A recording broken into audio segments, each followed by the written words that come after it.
Hello guys, once again welcome to my YouTube channel C cube science zone. सबसे पहले एक बात बता दूं, जो आज हमारा टॉपिक होने वाला है वो इमल्शन होने वाला है। पिछली क्लास के अंदर मैंने आपको करवाया था जो आपके एक्शन प्रोटेक्शन जो एक्शन होती है उसके बारे में मैंने बताया था। प्रोटेक्टिव एक्शन के बारे में, रक्षक क्रिया के बारे में जो सोल्स की होती है, ठीक है, उसके बारे में मैंने आपको कल की क्लास के अंदर डिस्कस किया था। बहुत इंपॉर्टेंट टॉपिक है, एग्जाम की दृष्टि से अच्छे से तैयार कर लेना। अगर पिछली क्लास नहीं देखी है तो देख लेना, ठीक है। बारी बारी से नहीं बोलूंगा मैं, अगर नहीं देखी है तो देख लेना, क्योंकि इंपॉर्टेंट टॉपिक है। जो भी मैंने प्लेलिस्ट के अंदर करवा रखे हैं सारे के सारे इंपॉर्टेंट टॉपिक एग्जाम में आते रहते हैं, और इसी से आपको पेपर मिल जाएगा सारा का सारा, कुछ भी बाहर नहीं जाने वाला, ये आप विश्वास रखें मेरे ऊपर, ठीक है। क्योंकि जितने टॉपिक आपके एग्जाम में आते हैं हम रिपीट होते हैं, मतलब जिससे क्वेश्चन बढ़ता है वही करवा रहा हूं मैं, उसके अलावा कुछ नहीं करवा रहा हूँ। नॉर्मल जो न्यूमेरिकल्स की अगर बात मैं करूँ तो वो आपको शायद लास्ट के अंदर इंपॉर्टेंट क्वेश्चन के अंदर बता दूंगा कि भाई ये कर लेना, ठीक है। उसी से पूछता है, उससे बाहर कुछ नहीं पूछता है। अगर अच्छे परसेंटेज गेन करने हैं, अच्छे मार्क गेन करने हैं, अच्छी बीएससी अच्छे नंबर से पास करनी है, क्लियर करना है, तब तो पेपर हर पेपर आपको क्लियर करना है, तब तो आपको जो बता रहा हूँ वो पढ़ लो, ठीक है। और इससे हटके पढ़ोगे तो उसमें मेरा कुछ नहीं है, ठीक है। बाकी किसी को ऐसा लग रहा है कि वहाँ से उठाकर करवा दिया और वहाँ से उठाकर करवा दिया, सिर्फ आप सोल्व पेपर से करवा रहे हैं, सोल्व पेपर से तो हम भी पढ़ लेंगे, आपने तो सोल्व पेपर से करवा रखा है, पार्थ से करवा रखा है, सारथी से करवा रखा है, सुमित पब्लिकेशन से करवा रखा है, सेम वैसा का वैसा करवा दिया आपने। तो मैंने इंपॉर्टेंट क्वेश्चन की बात की है, इंपॉर्टेंट क्वेश्चन इन्हीं से निकलते हैं, कोई बाहर से नहीं निकलता है। तो स्वाभाविक बात है भाई, इन्हीं से होंगे। जिसको पढ़ना है वो पढ़ो, कोई दिक्कत नहीं है। बाकी अपनी बुक से पढ़ सकते हो, अपने सोल्व पेपर से पढ़ सकते हो। यहाँ पर एक जरिया हो जाता है कि आप जैसे आप उसको नोट्स के अंदर पढ़ोगे तो आपको याद नहीं होगा, क्लास के अंदर आप पढ़ोगे तो आपको अच्छे से क्लियर होगा, समझा जाएगी कि एक चीज़ उसको नोट करना है, लिखना है, तब समझ में आता है, ठीक है। 2-3 बार देखोगे तो समझ में आ जाएगा, ठीक है। कंपैरिजन करके देख लेना। तो आज का टॉपिक हमारा थोड़ा बड़ा होने वाला है, ध्यान से देखना है। इंपॉर्टेंट टॉपिक एग्जाम की दृष्टि से जो होने वाला है, पाइस इमल्सन के बारे में देखेंगे, ठीक है। पाइस इमल्सन इंपॉर्टेंट टॉपिक है, इसकी बिल्कुल मत करना। वीडियो को पहले ही बोल देता हूं मैं, एक एक चीज नोट करनी है, कॉपी पेन ले लेना साथ के अंदर, ठीक है। देखिए, तो सबसे पहले हम बात करेंगे इसकी डेफिनेशन की, तो परिभाषा होती है वो क्या होती है, आखिरकार होता क्या है इमल्सन। जब एक द्रव दूसरे द्रव में मिलकर कोलाइड विवरण बनाता है, सिंपल बात है, जो दो द्रव होते हैं उनको मिक्स करना है, जो लिक्विड फॉर्म होती है उनको मिक्स करना है। जैसे उनको मिक्स कर देंगे तो हमारे पास क्या जो जनरेट होकर के मिलेगा, वो मिलेगा पाइस इमल्सन मिलेगा, ठीक है।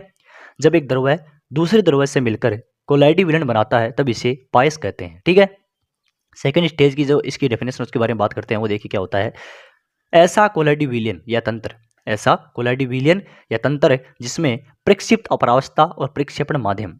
प्रक्षिप्त परावस्था क्या होती है, मतलब कोई अवस्था इसके अंदर ये घुलने वाला है। प्रक्षेपण माध्यम, जिस माध्यम के अंदर घोलेंगे, दोनों द्रव ही हो, क्या हो, दोनों द्रव हो, मतलब मिलने वाला और मिलाने वाला क्या हो, दोनों हो, द्रव ही हो, क्या हो, दोनों लिक्विड हो, लिक्विड फॉर्म हो, उन्हें क्या कहते हैं, पाइस कहते हैं, इमल्सन कहते हैं। आगे देखिए, आगे बाकी अब अब ये तो था सिंपल सा डेफिनेशन। अब इसके बारे में देखें, समझेंगे। जैसे बात करूँ, ये दो दो प्रकार का होता है। जब हम नॉर्मली आज हम पढ़ने वाले सिर्फ एक तो ऑयल पर लेंगे, एक वाटर पर लेंगे, इसी दो चीज़ों पर हम लेकर चलने वाले हैं। देखिए, अगर मैंने दो यहाँ पर दो पार्ट बनाए हैं, एक तो बनाया मैंने जल के अंदर तेल लिया है, एक लिया तेल के अंदर जल। इसे समझाऊंगा मैं थोड़ा सा, पहले इसका उदाहरण देख लेते हैं।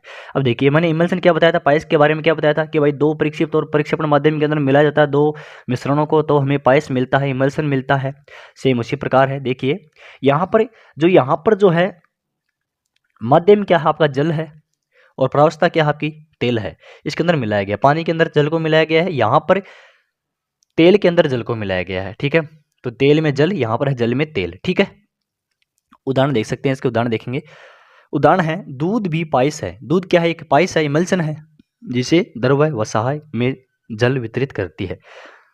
द्रव्य वसाए जल में वितरित रहती है। आपको पता ही है कि दूध जो होता है, मिल्क जो होता है, वो आपका एक प्रकार का लिक्विड फॉर्म होती है। और लिक्विड फॉर्म के अंदर, उन्हीं के अंदर क्या होता है, उसके अंदर वसा होती है, जल होता है, पानी होता है, ठीक है। सामान्यतः पायस किन्हीं भी दो मिश्रणों को, द्रवों को मिलाकर बनाया जा सकता है, लेकिन हम मुख्यतः जल व तेल का ही अध्ययन करेंगे। मोस्टली मैंने अभी आपको बताया था कि कोई भी दो लिक्विड फॉर्म ले सकते हैं, उनको मिक्स करेंगे तो किसका निर्माण होगा हमारे पास में, पायस का होगा। भाई किसका फॉर्मेशन होगा, पायस का फॉर्मेशन होगा। लेकिन हमको मोस्टली पढ़ना क्या है इसके बारे में, इस वीडियो के अंदर यही पढ़ना है, इस क्लास के अंदर यही पढ़ना है। मोस्टली हमें पढ़ना है जो आपके जल होता है, जल फॉर्म होती है, मतलब वाटर की फॉर्म होती है, और ऑयल की फॉर्म के बारे में विशेष मोस्टली हम इसके अंदर वीडियो के अंदर पढ़ने वाले हैं। बाकी तो मिश्रण बहुत ज़्यादा होते हैं, मतलब कि कोई जरूरत नहीं है एक से ज़्यादा कोई भी आप लिक्विड फॉर्म मिलाओगे, पाइस ही बनेगा, ठीक है। आगे देखिए, सेकंड एग्जांपल की बात मैं करूँ तो सेकंड एग्जांपल आपका हो जाएगा जैतून का तेल। जैतून का तेल और जल का परस्पर, जैसे हम कॉम्बिनेशन करेंगे तो हमारे पास में क्या बनेगा, पाइस बनेगा, इमल्सन बनेगा। ठीक है, ये तो था इसके एग्जाम्पल।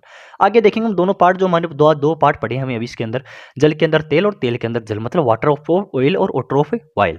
ठीक है, इसके अंदर आप देखेंगे फर्स्ट पॉइंट है इसके अंदर आपका जल में तेल। क्या है, जल में तेल। अब जल में तेल के बारे में करूं तो oil in water, oil in water. जल में तेल बात करूं तो आपको सीधा सिंपल ध्यान रखना है, जल नाम अगर पहले आए तो जल को नीचे रखना है, जल को नीचे रखना है। जल में तेल, क्योंकि भाई जल नीचे है, उसके अंदर ऊपर से तेल डालेंगे तो जल के अंदर क्या हो जाएगा, तेल हो जाएगा, जल में तेल हो जाएगा।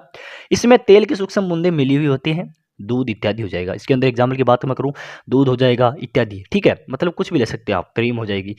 अब तेल में जल की बात मैं करूं, अब तेल है, बहुत सारा तेल है, मतलब तेल लेना आपको, पात्र के अंदर क्या लेना है, कंटेनर है, उसके अंदर आपको तेल लेना है, कंटेनर के अंदर आपको लेना है, तेल लेना है। अब इस तेल के अंदर आपको जल डालना, ऊपर से बूंद डालनी है, ऊपर से क्या डालनी है, तेल डालना है। तो देखिए तेल के अंदर डाल रहे हैं, क्या डालें, जल डाल रहे हैं, तो तेल में जल हो जाएगा। इसमें जल की बूंदें तेल में विस्तृत रहती हैं, उदाहरण के लिए मक्खन, कोल्ड ड्रिंक इत्यादि। जैसे बात करूं, मक्खन हो गया आपका, मक्खन किस फॉर्म में होता है, जल में तेल होता है, तेल में जल होता है, कि भाई तेल की फॉर्म होती है, उसके अंदर जल डालते हैं, तब क्या बनता है, मिक्सर बनता है, किसका, तेल और जल होगा, मक्खन का। देखिए पायस का बनना, अब जो फॉर्मेशन होता है इमल्सन का, वो किस प्रकार से होता है उसको समझेंगे। जब दो अमिश्रणी द्रव को परस्पर तीव्रता हिलाते हुए, अब दो अमिश्रण द्रव, ऐसे नहीं है कि भाई एक को डाल दिया दूसरे को भी उसके ऊपर डाल दिया, ऐसा नहीं होता है। इसके अंदर आपको क्या होता है, फॉर्मेशन करने के लिए स्पीड में बना जाता है, मतलब कि अमिश्रण द्रव होते हैं उनको परस्पर तीव्रता से मिलाया जाता है, मतलब कि हिलाते हुए इतना तीव्रता से मिलाया जाता है ताकि वापस हमें क्या मिल सके, पायस प्राप्त हो सके। क्या होता है, पायस प्राप्त हो सके।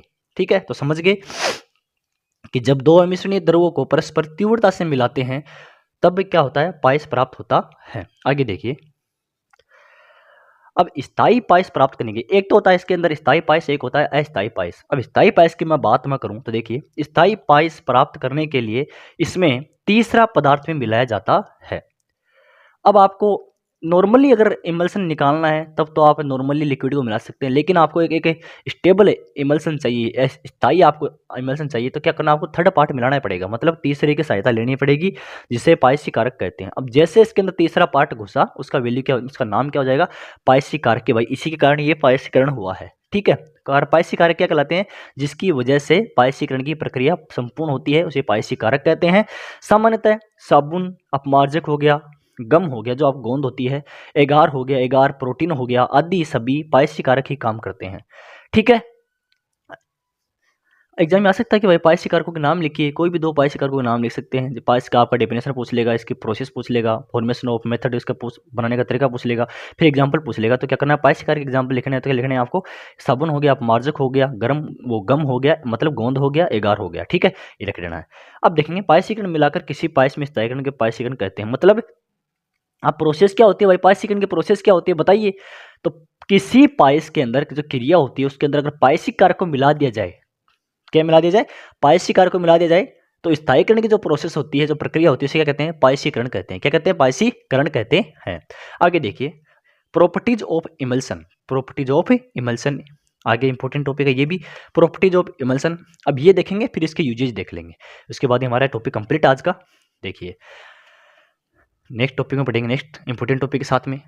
ठीक है, अब देखिए, तो पायस के गुणधर्म क्या होते हैं, प्रॉपर्टीज ऑफ इमल्सन क्या होती है, उसके बारे में देखेंगे। तो सबसे पहला इसके अंदर सोल से समानता, जो कोलाइड होते हैं उसके इक्वलिटी होती है, मतलब कि उनसे जैसे सेम इसके प्रॉपर्टीज होती हैं।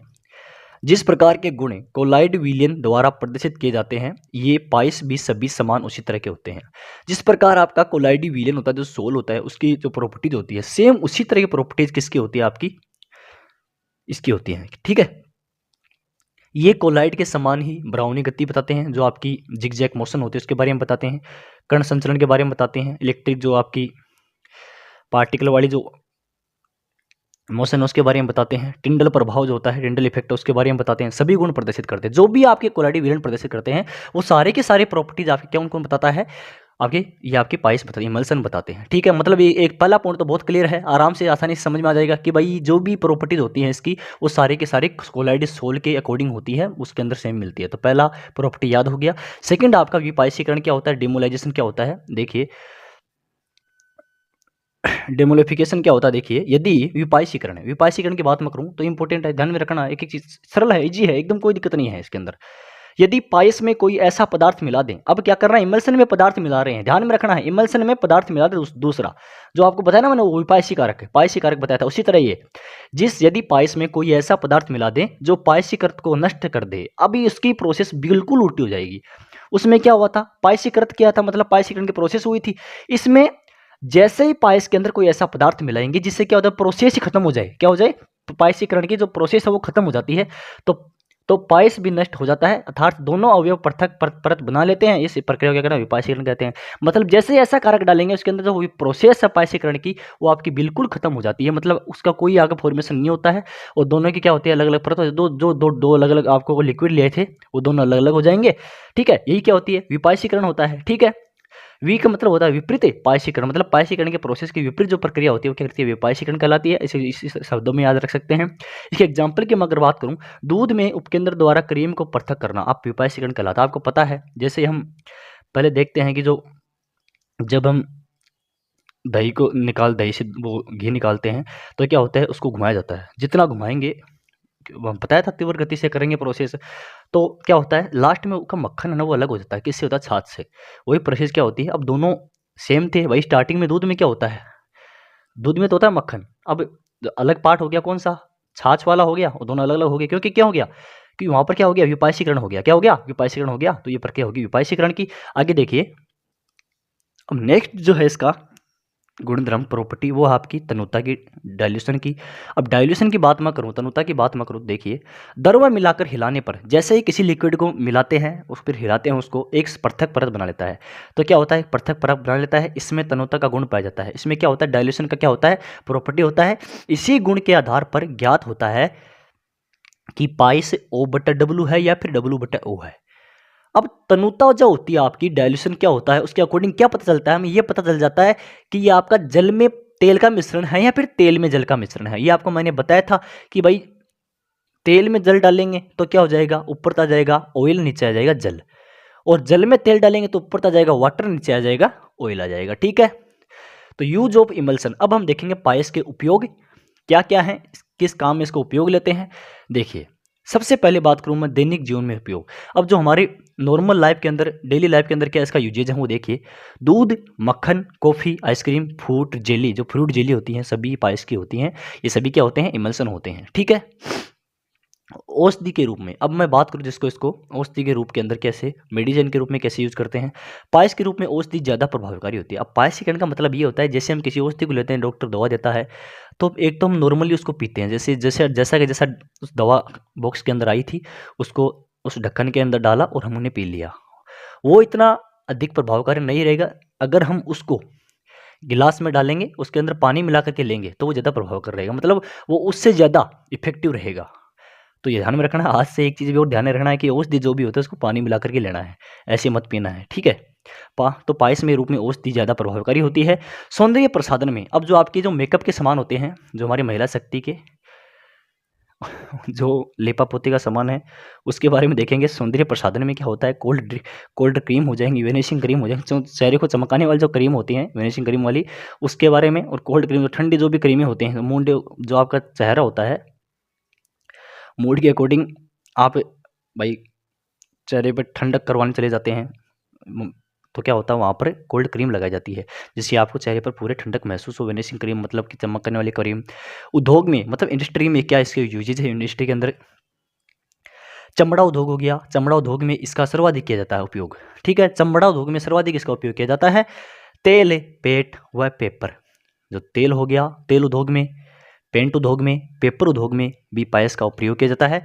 तो ये था तो हमारा टॉपिक आज का। हमने क्या क्या पढ़ा, पायस के उपयोग पढ़े, यूजेज ऑफ पायस पढ़े, मतलब इमल्सन पढ़े, पायस के गुणधर्म पढ़े, प्रॉपर्टीज ऑफ पायस की प्रॉपर्टीज पढ़ी हमने, फिर इसके जो टाइप थे उसके बारे में देखा था, जल में तेल हो गया, तेल में जल हो गया, उसके बारे में हमने देखा था। ठीक है, और इसकी डेफिनेशन देखे थे। तो आई होप समझ में आएगा। वीडियो कैसा लगा कमेंट करके जरूर बताना, चैनल को सब्सक्राइब कर लेना, दोस्तों के साथ शेयर जरूर करना। Thank you.